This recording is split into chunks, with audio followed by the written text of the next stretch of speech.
Now, welcome back. Russian President Vladimir Putin will visit India for a two-day trip, with defense cooperation being one of the main agendas. Kremlin spokesperson on Dmitry Peskov said that discussions may include the sale of additional S-400 long-range air defense missiles. Talks are also expected on India potentially acquiring the Su-57 fifth-generation stealth fighter jets and the advanced S-500 missile defense system. Reports indicate that India is preparing to open formal discussions on these next-generation defense acquisitions during Putin's visit. Let's now take a look at the current situation, what India wants from Russia and what Russia wants from India in the defense field. Now remember that defense is one of the most important areas of cooperation between both the countries, and this is what we'll be looking at. What's on India-Russia defense agenda? What's the current situation? When we're looking at Russia, it supplies 36% of India's weapons. So that's not a huge number, but 36% forms one of the largest imports that India is doing in terms of the defense sector. Indian and Russia forces can now refuel, repair and operate from each other's bases and ports. Now remember, just before President Vladimir Putin's visit to India, Russia had ratified the Reloss Military Pact, and as per that, India can use all those facilities, the military facilities, and even Russia can do that with Indian military facilities. S-400 deliveries are currently ongoing and 3 out of 5 squadrons have been delivered. So S-400, one of the major air defense missile systems over here with India, it played a game-changing role in Operation Sindoor. So Russia is delivering that to us. 3 out of 5 squadrons have been delivered, 2 more are expected. And trade is booming between both the nations. $65 billion now, and the target is $100 billion by 2030. So that's the target, $100 billion worth of trade between India and Russia. That's the target for 2030. Now, what India actually wants in the defense sector, this visit will be highlighting more S-400 regiments and longer range missiles. So remember that S-400 made a name for itself during Operation Sindoor by hitting a target 300 kilometers deep in the enemy territory. India will be looking at more squadrons of this and also missiles that have longer range. The Su-57 stealth fighter deal with full technology transfer and production in India. Now, Su-57, the 5th generation latest fighter jets, that's what India is looking at to counter the Western alternatives, and Russia is ready to provide that with technology transfer and also production in India. So, a boost to Make in India program as well. India is also looking to lease one more nuclear attack submarine, INS Chakra 3, by 2028. So this is also another important thing, that India is looking to lease another nuclear attack submarine. India also wants joint development production of next generation systems like the S-500 air defense systems, hypersonic weapons, combat drones, AI, electronic warfare, guaranteed spare parts and upgrades despite Western sanctions. Now, one of the most important things is India wants co-production in the defense sector, and that's what it is looking at from Russia, say for example. And if we are looking at S-500 systems as well, they should in fact give a boost to our Make in India program. And India, remember, is also looking at bypassing the sanctions that are actually put in place. What does Russia want? What's in it for Russia through these defense deals? The defense contracts to keep Russian factories running. So since India currently stands at 36% in the military sector, it keeps Russian factories going, and that's what Russia actually is looking at, and continuation of massive oil purchases by India. So oil purchases, obviously we have seen that in the trade sector, oil purchases are contributing the most in volume, and Russia will look to expand that further. Also, Russia is looking to co-produce deals that help Russia bypass sanctions, and major partner that ignores the US CAATSA threats and secondary sanctions. So, remember that there are a lot of sanctions that are in place on Russia by the US, and Russia through these deals is looking to bypass all of that and still keep its trade ongoing with India. So, that is something that we are looking forward to in the defense sector. Obviously, this forms a major chunk, a major part of the discussion that India and Russia will be doing over the next 2 days. To discuss this forward, I have Major General P.K. Sehgal, defense expert, joining us on the broadcast, and Shruti Dasgupta, foreign affairs expert. I thank both of you for joining us, appreciate your time. Major General Sehgal, if I can come to you first, we have a lot of talk going around about the defense deals. We are looking at new 5th generation jets. We are looking at new squadrons of S-500s. So, India is looking to upgrade its entire military fleet without being dependent on Russia, sir, because they are also looking at a boost to the Make in India program. So, they are telling Russia, you bring in the expert technology and produce it in India. So, it is a win-win for India. It's going to be a win-win for both the countries.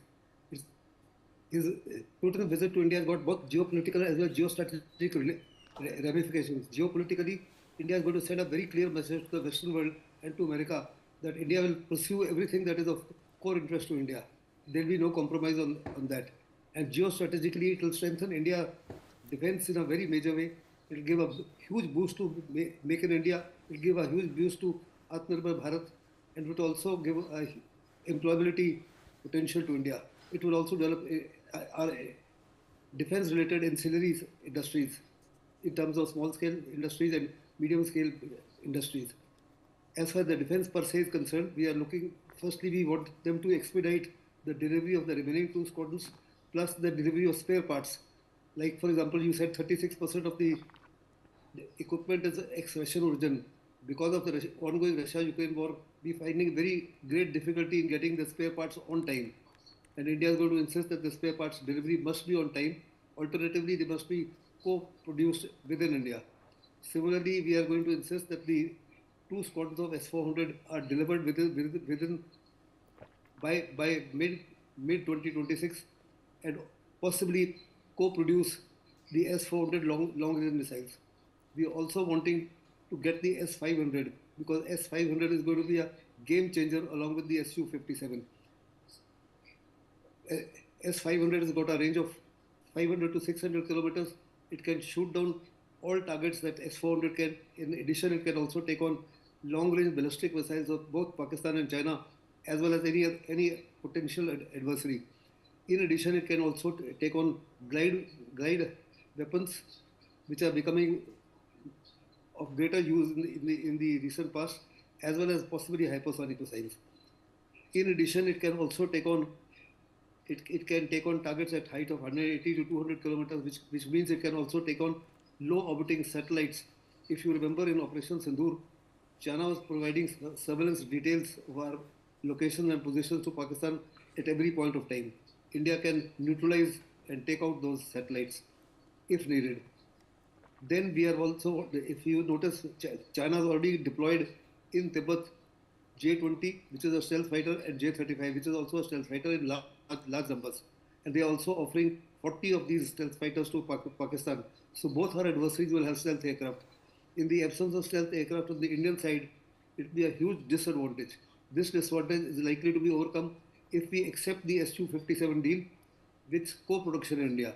Russia is offering co-production in India with 100% transfer technology. We would possibly be buying 2 squadrons off the shelf, and rest will be co-produced in India. In addition, we are also looking for a nuclear submarine on a 10-year lease, which is likely to be given to us somewhere by 2028. It can carry both nuclear weapons as well as non-nuclear weapons. In addition, Russia is also offering us 2 Bukula class submarines. India is presently short of submarines vis-a-vis China, and even Pakistan is strengthening the submarine fleet by an order of magnitude. Under the circumstances, our rate of production is pretty slow. If we get additional tool from Russia, it will be a boost. In addition, Russia is also saying that there is absolutely no hold barred as far as India is concerned. They will treat India at par with China on anything and everything that India wants. Now it's a question of we are being also offered Rafales, we are being offered Typhoon, we are being offered F-18, F-18. Now, whichever is more affordable, whichever gives you the transfer technology, because we are insisting that Make in Bharat is an absolute must. So whoever offers better terms, as far as India is concerned, India is very, very friendly with Russian equipment. We know how we are already have MiG-21s, which we just phased out. Then we had MiG-23, we had MiG-25, we had MiG-27, we had MiG-29, which are still operational, and we have the Su-30. We're also looking for the Su-30 upgrade. Su-30 upgrade needs a major upgrade, and Russia is keen to provide that. Right, and if I can go In across addition, to, in fact, Shruti Dasgupta. Shruti, apart from the deals, apart from, you know, when we are talking about trade, economy, if we just look at this visit, is this more about posturing? I think in a world which is currently sanctioned by the West a lot, we are looking forward to a more multipolar world, and we have two powers coming together despite sanctions. This sends across a great message to the world outside.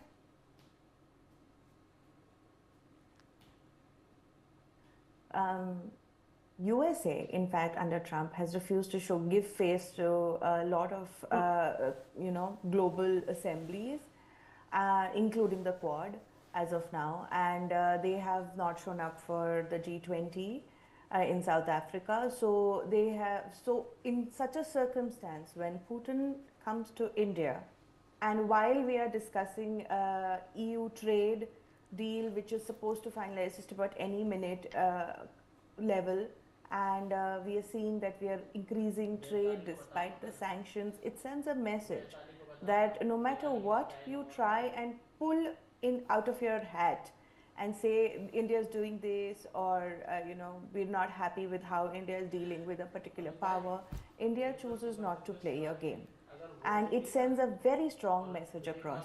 Also, it kind of rings alarm bells in the West, because just before coming to India, Russia mentioned India and China together, Putin in his speech, that he wants to increase the cooperation between India and China, and this aligns with Russia's RIC troika as such. So it shows that Putin's visit, along with all the other dignitaries and ambassadors that are going to be part of this particular meeting, are trying to build a second axis around which the world will function, a non-West axis, and that is through India, China and Russia, and it should shake a few power circles, if not all. They would all be looking at what is going to be the outcome of this particular meeting. How far and how deep is India willing to invest in its special partner relationship with Russia? China will also be rethinking. We've had a few exchange of tensions in terms of words and intent with China, despite Modi's visit to China. So it shows that everything's not lost. We might be still considering our particular stance on this, and America definitely is going to sit up and take notice, especially in the wake of how the peace deal with Ukraine has not come through, and it looks like they'll have to go in for a longer haul, or if not a bigger war at their hand. Absolutely. Thank you